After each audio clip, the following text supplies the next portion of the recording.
Good evening, everyone. In this class, we are going to discuss about concentric zone model, which was provided by Ernest Burgess. Okay, it is a foundational model for explaining how social groups are distributed in urban areas. The concentric zone model, also known as the Burgess model or the CCD model, is one of the earliest theoretical models to explain urban social structures. Okay, it explains the urban social structure. It proposes that urban land use and social group distribution occur in a series of concentric rings, expanding from a central business district. Expanding from a central business district, CBD. Okay, this model was the first to provide a systematic explanation for the distribution of social groups within urban areas, applying principles of human ecology to the city. Okay, this is the theory that sees cities growing outwards from a central core. Okay, central core means central business district. Okay, the model was born from the rapid growth of 1920s in Chicago. Created by sociologist Ernest Burgess in 1925, the model was based on his observations of Chicago, a city experiencing immense and rapid expansion. It attempted to make sense of the seemingly chaotic patterns of growth and settlement in an industrial American city. Okay, now this is the main model of concentric zone model. Okay, these rings are known as concentric zone. The city is organized into 5 distinct zones. Okay, 5 distinct zones.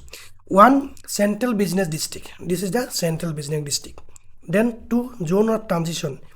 Okay, it surrounding the CBD, central zone of transition. Then working class zone. After that, working class zone, residential zone, and commuter zone. Okay, these are the 5 key distinct zones of a city. Okay, as the city grows, either inner zone tends to expand its area by invading the next outer zone in a process of succession. Okay, as the city grows, inner zone tends to expand its area by invading the surrounding outer zone in a process of succession. Zone 1, the Central Business District, CBD. This is the commercial, social, and civic heart of the city. Okay, this is the center. Due to high competition for this central and accessible land, it is characterized by high property values, shops, offices, and transport hubs. It's the area with the highest number of customers. Okay. Then zone 2, the zone of transition, characterized by a mix of commercial and residential uses. This area contains light manufacturing, wholesale business, and older subdivided housing. It is often populated by recent immigrants and lower income groups, experiencing constant change and social disorganization as the CBD expands into it. Okay, this is the zone of transition. Then zone 3, the working class zone, originally called the zone of independent working men's homes. Okay, zone of independent working men's homes. This area contains modest homes and apartments. Residents are typically factory workers who have escaped the deterioration of the transition zone but still require easy access to their jobs in the city's industrial areas. Okay, this is the zone 3, working class zone.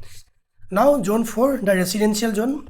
This zone features better quality middle class homes. Okay, these are the outer suburbs where families who can afford more space and a longer commute reside. The housing is newer and more spacious than in the working class zone. Then finally, the commuter zone.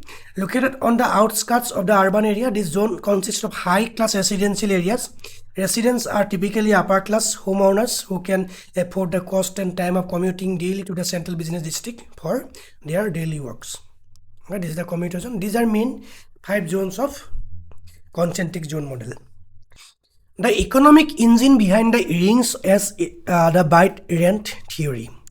The model's structure is not random, it's driven by economics. The theory states that land value is highest at the city center and decreases as you move area. Okay, this is the land cost, commercial, industrial, and residential. Okay, as the distance from CBD increases, the land cost will decreases. The theory states that land value is highest at the city center. This is the highest city center, and decreases as you move away. Different land use, commercial, industrial, residential compete for space. Think of it as a bidding war for proximity. Retail businesses need the most customers, so they pay the highest price to be in the CBD. Then manufacturing needs accessible for goods and workers, but not direct customer footfall, so it pays for slightly less. Residential households seek more space for less money and are willing to trade accessibility for it, locating farther out. Okay, a perfect circle in a messy world. The concentric zone model provides a powerful, simple explanation of urban structure. However, contemporary urban geographers have challenged it, noting that real-world cities rarely fit into such neat circles. Okay, CBD, transition, working class, residential, and commuter. Okay, there are some limitations of this model. Okay, key limitations of the Burgess model or concentric zone model. Does not fit globally. Okay, the model describes a peculiar American geography where the inner city is poor and suburbs are wealthy. The inverse is often the norm elsewhere. Ignores physical geography. It assumes an unchanging landscape and isotropic plane, but hills, rivers, and coastlines create irregular growth patterns and desirable locations. Outdated by technology. Modern transportation and information technology have decentralized cities. Jobs, and entertainment are no longer confined to the CBD. Then does not account for change. The model cannot easily explain modern phenomena like urban regeneration, gentrification, or the development of polycentric, multiple-centered cities. Okay, these are some limitations of Burgess model. Okay, does not fit globally. It ignores the physical geography. It's outdated by technology and innovation and does not account for change. Okay, a foundational idea, not an iron law. Despite its limitation, the concentric zone model's importance is undeniable. It was the first major attempt to create a systematic model of urban structure, and it established a foundation for all subsequent urban theories. Okay, Bonthonian models came in 1826, after that Burgess concentric zone model in 1925. Then it leads to Homer Hyatt's sector model in 1939 and Harris Ullman's multiple nuclear model in 1945. Okay, that's why it has some importance founding the subsequent urban theories. While no city perfectly matches its rings, the model's core idea that competition for land creates a predictable sorting of people and economic activity is a fundamental concept in urban studies. It gives us a simple language and a clear visual to begin understanding the complex forces that shape where we live and work. Okay, that's all for today. If you have any doubt and query, just let me know in my comment section. Thanks for watching. Thank you.